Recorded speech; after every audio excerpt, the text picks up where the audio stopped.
Pepperoni pizza. Pepperoni pizza is one of the clearest examples of Italian food becoming American food.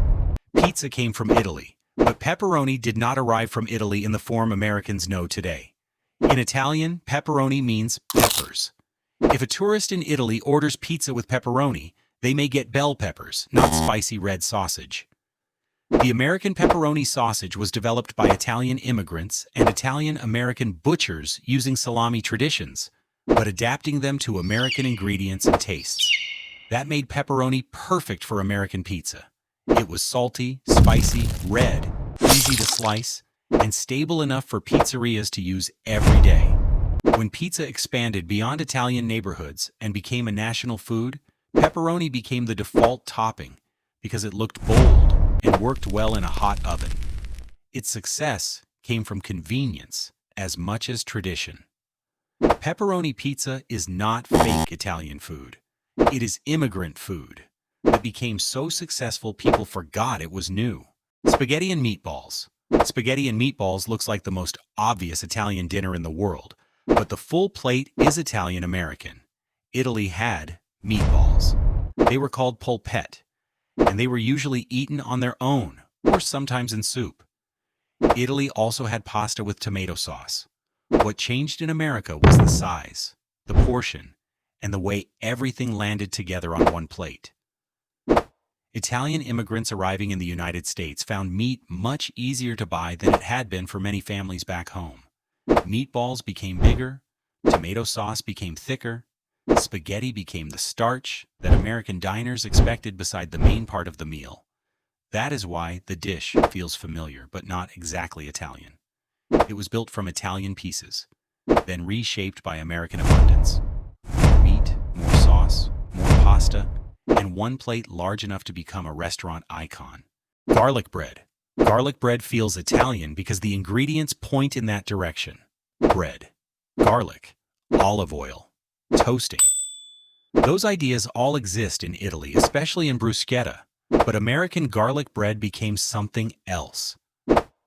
Instead of rustic grilled bread rubbed with garlic and finished with olive oil, Italian-American garlic bread used softer loaves, butter, lots of garlic, herbs, and sometimes cheese.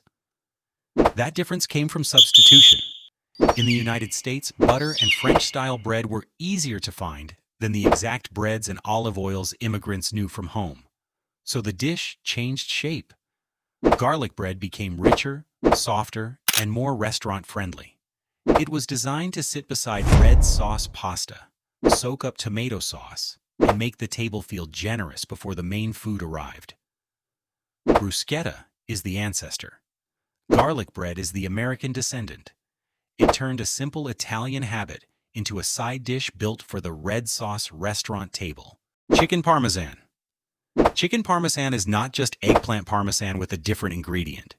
It shows what happened when an old Italian idea met a new food economy. In Italy, Parmigiana was built around vegetables, especially eggplant. The dish belonged to a world of frying, layering, tomato sauce, cheese, and baking. Chicken Parmesan took that structure and replaced the eggplant with a breaded chicken cutlet. That shift matters. Chicken was more available in the United States, and Italian-American restaurants were serving customers who expected meat to be the center of dinner. A vegetable dish became a meat dish. A baked casserole idea became a plate with chicken, red sauce, melted cheese, and often pasta on the side. The name sounds old world. The form is much more Italian-American. Chicken Parmesan became popular because it translated Parmigiana into the language of American restaurants. Bigger, meatier, and easier to sell as a main course. Cioppino. Cioppino sounds like it should come from an old fishing village in Italy, but the dish was created in San Francisco. Italian immigrant fishermen, especially from the Genoese and Ligurian communities, brought seafood traditions with them to California. What they found there was not the Mediterranean. It was the Pacific coast, with local fish, shellfish, and especially Dungeness crab. That local seafood changed the stew. Cioppino became a San Francisco dish because it used what the wharf had: fish, crab, clams, mussels, shrimp, tomatoes, wine, garlic, and chili could all go into one pot.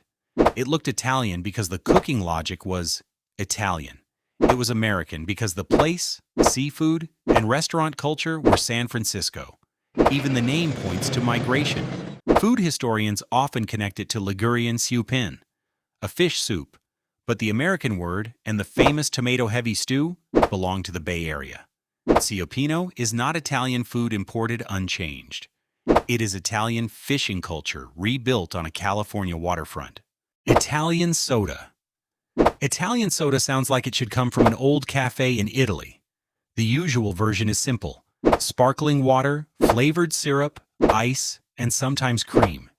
It feels Italian because of the name, the cafe setting, and the syrup tradition behind it. But it belongs much more to American soda culture than everyday drinking culture in Italy. Italy has its own long history of sodas, mineral waters, syrups, and bitter aperitif drinks.